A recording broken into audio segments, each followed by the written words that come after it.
officier de réserve. Spécialiste reconnu des questions de sécurité en France. Antoine a aussi été officier de réserve, pas Antoine Radondo, mais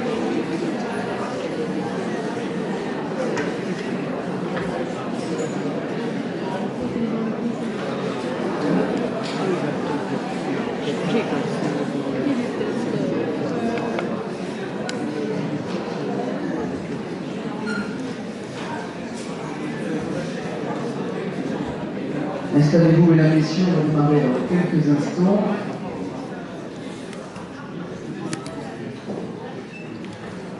Bonjour à toutes et à tous, Olivier Biscay, je suis directeur de la rédaction de la Provence, ravi de vous retrouver pour cette conférence, rencontre avec Thibaut Montréal. Bonjour, merci d'être là avec nous aujourd'hui. Bonjour. Vous êtes avocat au barreau de Paris, président du centre de réflexion sur la sécurité intérieure, officier de la réserve opérationnelle de la gendarmerie, pour être totalement complet sur votre présentation, et puis auteur de nombreux ouvrages, notamment Le choc ou la chute, France, le choc ou la chute, pour un retour d'autorité, aux éditions de l'Observatoire. On va en parler avec vous parce que vous faites dans ce livre un diagnostic sur la situation de la France, votre diagnostic, après 18 mois de rencontres, 5000 personnes que vous avez côtoyées pendant ces 18 mois, ces Français, qui vous ont évidemment fait témoignage de leur quotidien, de la situation. On va évoquer cela avec vous, et puis évoquer avec vous les propositions et vos solutions pour répondre à cette question-là. Mais là, peut-être une première question. Moi, je me suis interrogé en lisant votre livre, et puis en étant dans la presse depuis un certain nombre d'années maintenant, parce que Franck, tout de même, France, le choc ou la chute. Vous avez pas un peu fort. Bonjour à tous, c'est un plaisir d'être avec vous cet après-midi. Non, je me suis retenu. Je me suis retenu parce que la raison pour laquelle j'ai fait ce livre, qui est mon troisième livre, c'est que j'ai voulu voir si ce que les statistiques officielles du ministère de l'Intérieur, du ministère de la Justice, de l'Union européenne révèlent sur les maux mix de la France et de l'Europe occidentale en général, correspondait à une réalité de terrain. Il y a un certain nombre de gens, comme par exemple Éric Dupond-Moretti, qui était aussi avocat, qui a été ministre de la Justice, qui, en dépit de ce poste privilégié, a continué à parler de sentiment d'insécurité, par exemple. Et moi, avec la triple casquette qui est la mienne, j'ai décidé d'aller beaucoup plus me promener en dehors de Paris. Vous l'avez rappelé, j'ai fait plus d'une trentaine de réunions publiques avant ce livre. Comme c'était il y a 6 mois depuis, j'en ai fait presque une dizaine de plus. Et donc, j'ai rencontré des milliers de compatriotes, dont beaucoup d'élus locaux, et puis des gens de toute origine sociale, de toute condition. Et j'ai voulu voir si ce que me racontaient les Français correspondait à ce que disaient les statistiques. Et la réalité, c'est que non seulement oui, mais le premier constat que j'ai fait, et vous savez, il y a une différence entre ce qu'on vous dit et le livre. Hein. C'est sur l'expérience et le fait que je vous connais. Moi, je suis parisien, j'ai toujours vécu à Paris, même si j'ai travaillé dans toute la France.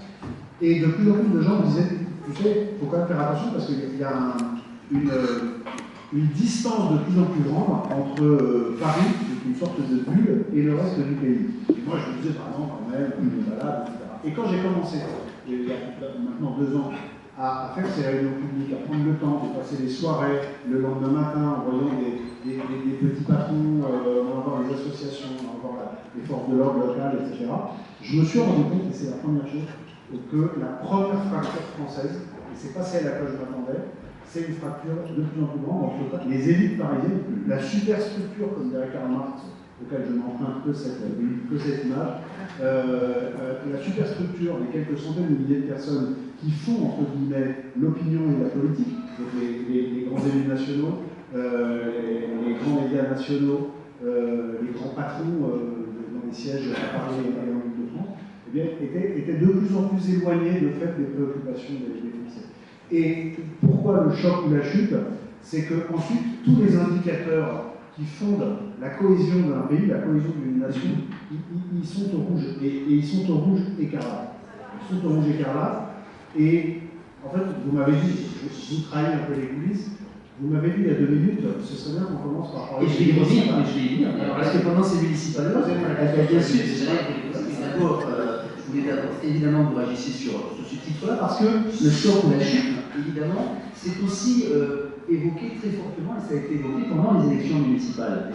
Beaucoup de candidats ont montré une priorité, la lutte contre la délinquance et l'insécurité. Beaucoup de Français estimaient qu'il était nécessaire d'en parler, et pour autant, on l'a vu, les programmes ont varié de l'un à l'autre. La droite a beaucoup insisté sur des moyens supplémentaires, la surveillance, les policiers. LFI ne parlant pas d'insécurité et de tranquillité publique, vous avez réagi. Le Parti Socialiste disait, oui, il faut évidemment lutter contre la sécurité, mais prévention d'abord. Donc, chacun des partis a finalement une réponse un peu différente. Est-ce que ça, vous l'avez traduit, vous l'avez constaté sur le terrain? Je pense que tous les partis politiques français aujourd'hui, en tant que partis, sont eux aussi en décalage complet avec les attentes de nos concitoyens. Le spectacle des soirées de deuxième tour dans un certain nombre d'endroits en France aujourd'hui nous montre à quel point nous sommes si nous ne disons pas attention, nous risquons d'être en route vers le chaos. Et les différences d'approche programmatique que vous venez de rappeler sont une illustration de la façon dont, d'une manière générale, les élites politiques n'ont absolument pas compris l'ampleur de ce qui est en train de se jouer. D'abord, à titre préalable, je voudrais redire une chose, c'est que dans la vie, personnelle, professionnelle, amicale, quelle qu'elle soit, rien n'est jamais intangible. Il n'y a pas d'amour, il y a que des preuves d'amour, tout s'entretient. Tout s'entretient. Et la démocratie, la paix, ça fait 80 ans qu'on la connaît non-stop en France, la démocratie même un peu plus, mais rien n'est jamais éternel. Et la difficulté, c'est que quand on est sur des trajectoires déclinantes, quand on vit des dynamiques, quand on est au milieu d'une dynamique, on a beaucoup de difficultés à s'en rendre compte. Si parmi vous, certains ont eu à un moment dans leur vie des addictions, eh bien, vous avez peut-être été aidé par des gens extérieurs qui vous ont dit « fais attention, tu es en train de devenir dépendant de tel produit, de telle substance, de telle personne, etc. » Et c'est parce que quelqu'un nous ouvre les yeux qu'on se dit « ah ben oui, c'est vrai », et quand on se retourne, on se rend compte que ce mécanisme avait commencé depuis plusieurs mois, parfois plusieurs années. La France, en vrai, l'Europe de l'Ouest, mais la France est sur une trajectoire qui est extrêmement inquiétante. Et non seulement les diagnostics, beaucoup de gens ont encore du mal à faire des diagnostics, mais sur les solutions, c'est encore plus compliqué. Et je réponds directement à votre question. Lors des élections municipales, on a encore vu des distinctions par sensibilité politique. Mais moi, je dis une chose qui est une manière de faire de la politique, mais je le dis avec un décalage. Je dis qu'il ne faut pas opposer en matière de sécurité les méthodes ou la prévention et la répression, etc. Pourquoi? D'abord parce que, mesdames et messieurs, la sécurité, c'est ni de droite ni de gauche. La sécurité, c'est un besoin primaire de l'être humain. Vous connaissez peut-être le psychologue américain Maslow, qui a fait une pyramide des besoins de l'être humain au XXe siècle. Et le socle, la base de la pyramide, c'est d'abord les besoins physiologiques, manger, boire, dormir. Mais ensuite, le premier besoin de l'être humain, c'est la sécurité et la tranquillité. Et ensuite, dans une société organisée, donc il y a une constitution, il y a des lois, ça s'appelle le pacte social. Et la base du pacte social, ce qui fait que vous et moi, nous allons décider de pouvoir vivre ensemble, au sens profond du terme de vivre ensemble, c'est que dans l'organisation sociale que mon groupe et votre groupe qui se retrouvent autour de cette table vont pouvoir envisager, eh bien le premier critère que les miens et les vôtres vont mettre sur la table, c'est est-ce que nous serons plus en sécurité ensemble ou est-ce que nous serons plus en sécurité en restant chacun de notre côté. Donc la sécurité, c'est non seulement ni de droite ni de gauche, c'est un besoin primaire de l'être humain et c'est un devoir de l'État qui est dû en priorité aux plus faibles. Les plus riches pourront toujours se protéger, avoir des gardes du corps, des murs élevés, des compounds comme on voit en Amérique du Sud ou dans certains pays d'Afrique, pour se protéger. Mais les plus pauvres, ceux qui aujourd'hui, par exemple, vivent dans les cités entre le marteau islamiste et l'enclume du grand banditisme, et en particulier les étrangers qui sont en règle sur notre territoire, dont les enfants ont envie de devenir des Français, etc., c'est de plus en plus clair, parce qu'il y a une pression que l'État n'arrive plus à empêcher. Donc, pardon, j'insiste parce que c'est la base tous ceux sur lesquels je pense qu'il faut reconstruire une nouvelle manière de faire de la politique, c'est qu'il faut qu'on se mette d'accord sur les évidences et sur le bon sens. Maintenant, sur ce que vous m'avez dit, qui était programmatique, c'est très intéressant. Quand la gauche dit, là je reviens au clivage Gauche-droite et extrême. ouais, quand la gauche dit qu'il faut faire plus de prévention, mais ou quand certains à droite disent qu'il faut faire que de la répression, mais c'est également limité, je ne veux pas dire stupide. Ils se trompent l'un et l'autre. Mais ils sont insuffisants l'un et l'autre, parce que les deux ont raison et tort à la fois. C'est comme quand, au moment des attentats de 2015, 16, 17, les gens disaient « Ah, mais est-ce qu'il faut avoir plus de policiers armés prêts à riposter ?» On disait « Non, non », il y en a qui disaient « Non, non, il vaut mieux éviter que les groupes terroristes arrivent. » Mais l'un n'empêche pas l'autre. Bien sûr qu'on essaye d'éviter qu'ils arrivent, c'est le travail du renseignement. Mais on sait qu'il y a un risque qu'il y en ait qui passent à travers les mailles du filet. Donc il faut aussi des gens pour nous protéger physiquement. C'est les deux. Là c'est pareil, une politique de sécurité. Aujourd'hui, pour reprendre la main, bien sûr que c'est de la prévention, c'est une évidence. Moi dans mon choc, le choc ou la chute, j'ai théorisé un terme que j'aurais dû me refuser parce que j'aurais été très riche, qui est le choc d'autorité. Même Laurent Nunez l'a repris l'autre jour.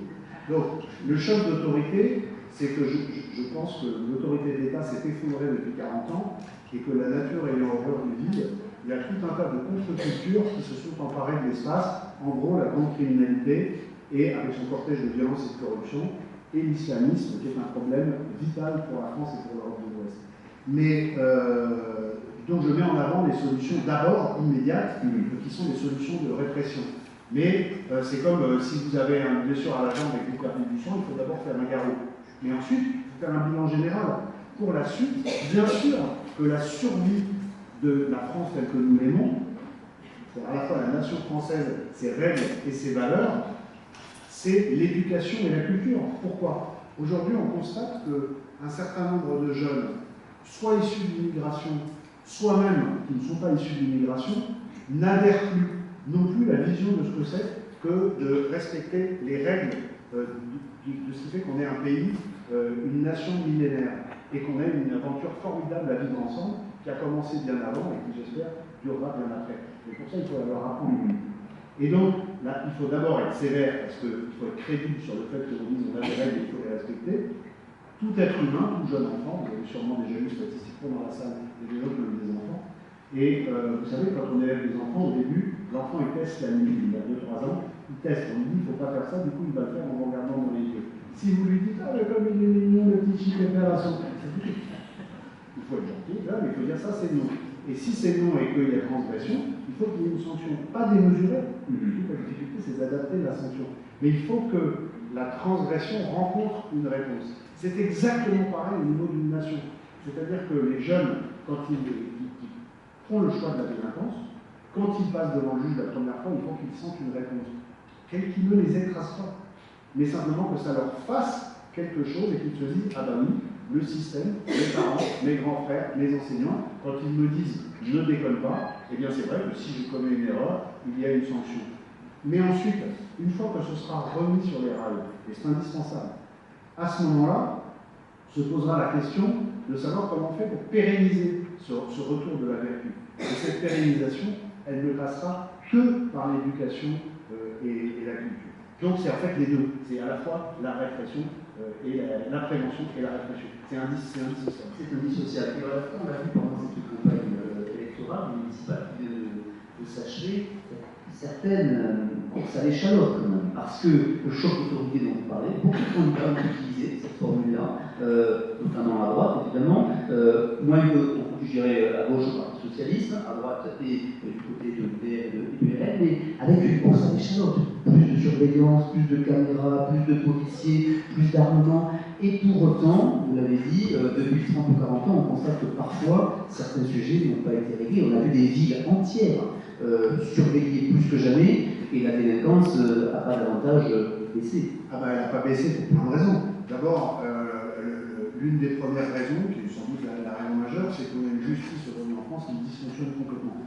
Donc vous pouvez mettre toutes les caméras que vous voulez, tous les policiers que vous voulez, etc.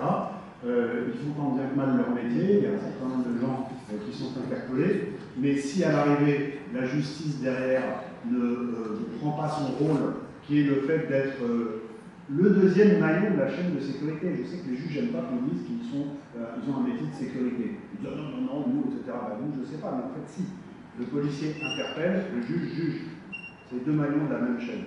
Donc, on a une justice en France aujourd'hui qui est très idéologisée et qui surtout, parce que je pense qu'au moins autant que la question de l'idéologie, qui n'a pas pris la mesure du changement de paradigme de notre société. Je vous parlais tout à l'heure de dynamique. Aujourd'hui, là, en 2026, on est dans une dynamique qui a commencé il y a une quinzaine d'années et qui s'accroît, c'est-à-dire que la courbe, elle monte comme ça de plus en plus, elle est exponentielle, de violence et d'actes qui pourrissent les fondamentaux de notre pays par la racine.